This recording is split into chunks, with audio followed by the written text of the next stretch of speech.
In this video, we'll be showcasing a fresh, exciting client transformation, showcasing a pixie bob haircut, coupled with a violet color palette and a dimensional gradation color application. To stay up to date on all of our educational videos, make sure you subscribe to our channel and hit the bell.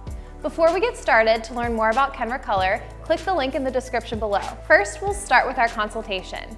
My client has fine textured hair and a shorter length that comes just above her collarbone. To really change up her look, we're gonna do a full color cut and style transformation. Starting with her cut, we're gonna give her a fun, fresh, short pixie bob that's really gonna bring out her personality and her style. Additionally, for her color, our desired palette is violet. So taking a look at her starting canvas, her natural level is about an 8 in the front and a 7 towards the back, while her mids and ends are closer to a 9-10. This makes her a really great canvas for violet, and to create some contrast and depth, we're gonna formulate with a 4 and 5 at her base, and then levels 6 and 8 throughout her ends to really give that dimension and pop. Let's start our transformation with our client's haircut. National Artistic Manager Oliver Shorthall is gonna start by doing a really nice short pixie bob that's gonna accentuate her facial features and really bring out the best in her natural texture.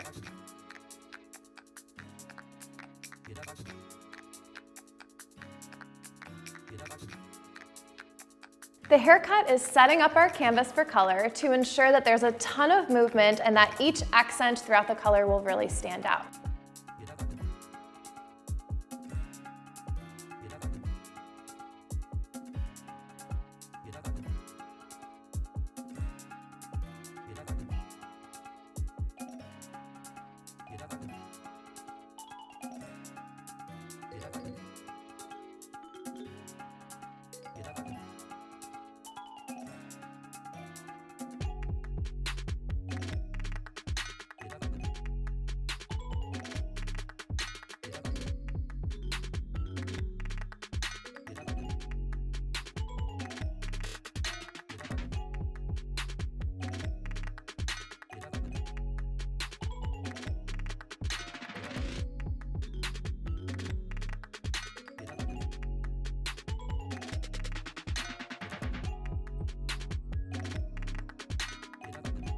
If you want to see more videos and education on cutting, make sure to comment below.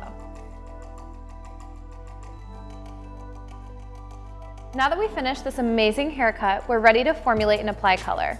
I'll be formulating with Kenra Color's VV series, which provides a demi-permanent range of true violet shades.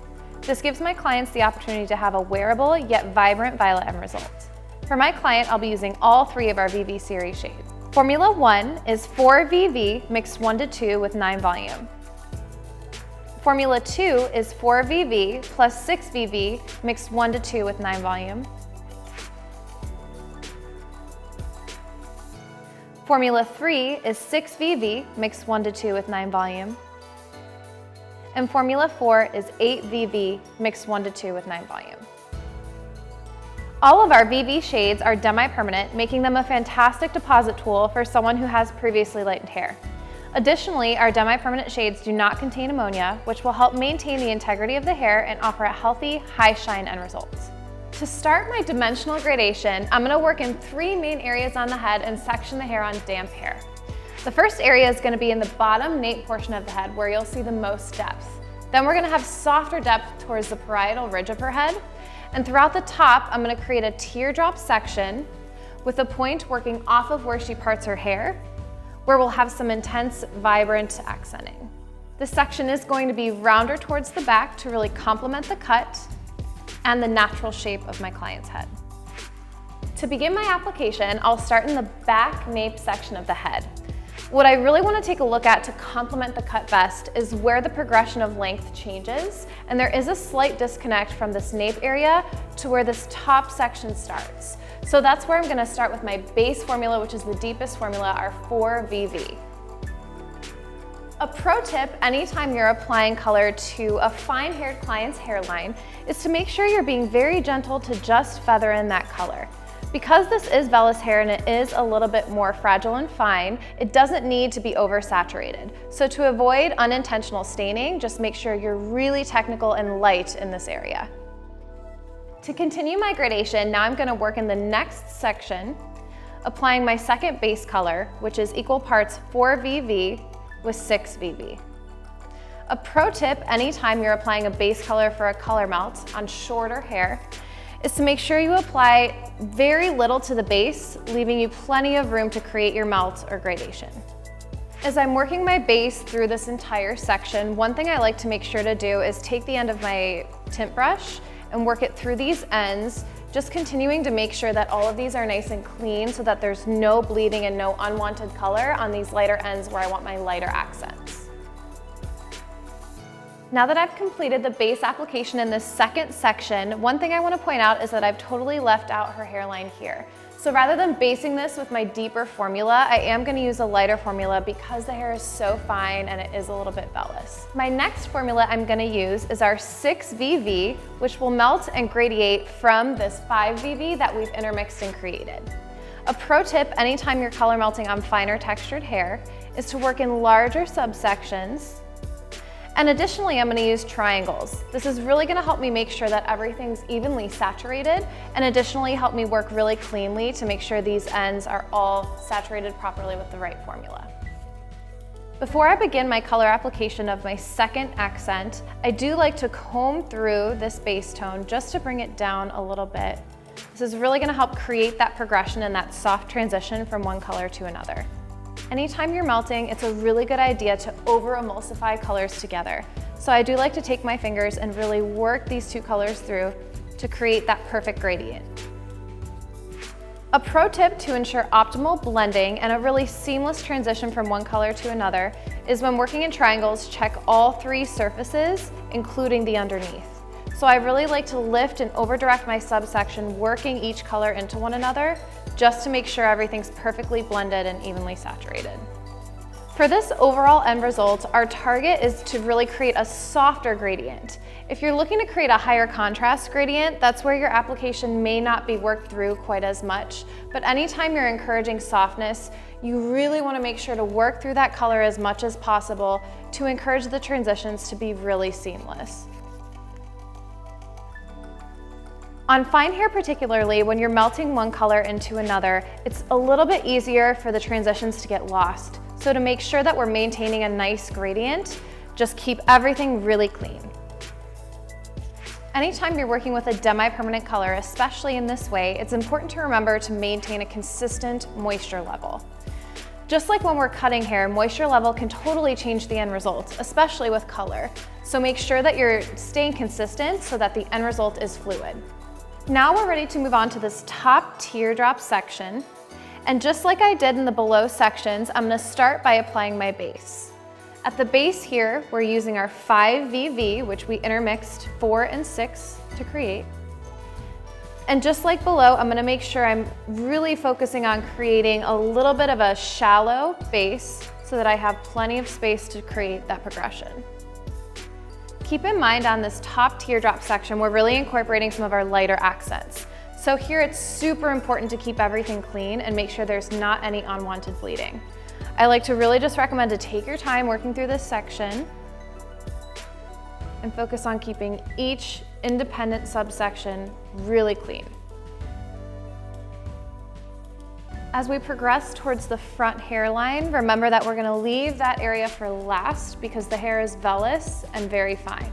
So it's going to absorb a little bit differently. Leaving it last is a really good idea to ensure it doesn't pull too dark. Now that my base color is applied, I'm ready to start my melt. I'm going to continue working in triangular subsections, but my lines are going to be working at a diagonal towards the front of my client's head. Again, diagonals encourage softness, kind of similarly to when we foil. Working in these diagonals is going to ensure a really soft end result. Throughout these subsections, I'm going to be melting a couple different formulas just to create the perfect amount of dimension and pop. My first formula is going to be that 6VV, and that's going to be my depth formula that I can pull through some of these ends just to encourage that depth and create a lot of movement. And then I'm also going to be melting it into our 8VV, which will be a nice, light, vibrant pop of color. Just like I did on the bottom, I'm going to start to comb this base down a little bit to encourage soft progression. And I'll diagonally divide this in half to create my first 2 triangles. In my first subsection, my gradient is going to progress from that base 6 to our 8 VV. And this is where the application gets really artistic. So you can be creative and very visual as far as where you're putting your depth pieces and where you're putting your lighter pieces. This is also where it really helps to have a really nice foundational haircut to start, because you know wherever the hair is moved and placed, it's going to create a really soft diffusion of color. Because we're working with a violet palette, it's really important in formulation to remember that your canvas will totally dictate what levels you can use in our violet series. Make sure that anytime you're using a violet, the hair is properly lifted so that that violet deposits and doesn't just neutralize. So for example, if my client wasn't lifted to a 9-10, I really couldn't use this 8 VV without it just neutralizing to create a softer blonde. If you're looking for optimal vibrancy, pre-lightening is always a great idea. Anytime I'm doing free-form transitional gradients like this, I do like to kind of take each subsection and map out where my partings are going to exist. That way I can make sure my spacing is aligned with the length of the hair and the previous subsections that I colored to really create that beautiful movement in the end result. On this subsection, I'm going to pull my base down a little bit further, just to create some different progression from the previous subsections and some strategic depth. And then on the ends, I'll apply that 8. As we're approaching the front hairline, this is a great opportunity to create a depth piece just behind where we're gonna have brighter pieces.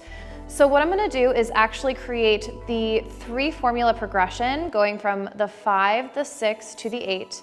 That way her ends are still bright, but you have this interior depth to really allow the hairline to pop. Now that we've reached this front face frame piece, I'm gonna make sure that my progression is starting from our level 5 base, cascading into this 8 VV. This is gonna give her a really bright pop of color right towards her front face frame, which I think will look perfect with her haircut. To finish off our application, I'm going to apply my 8 VV to her vellus baby hairs at the hairline.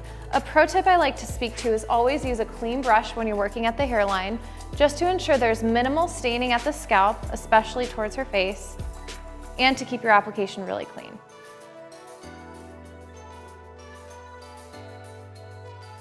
Now that we've completed our full dimensional gradient color application, we're ready to process our client's hair.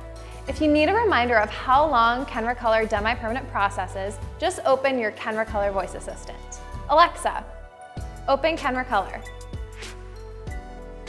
Welcome back to Kenra Color.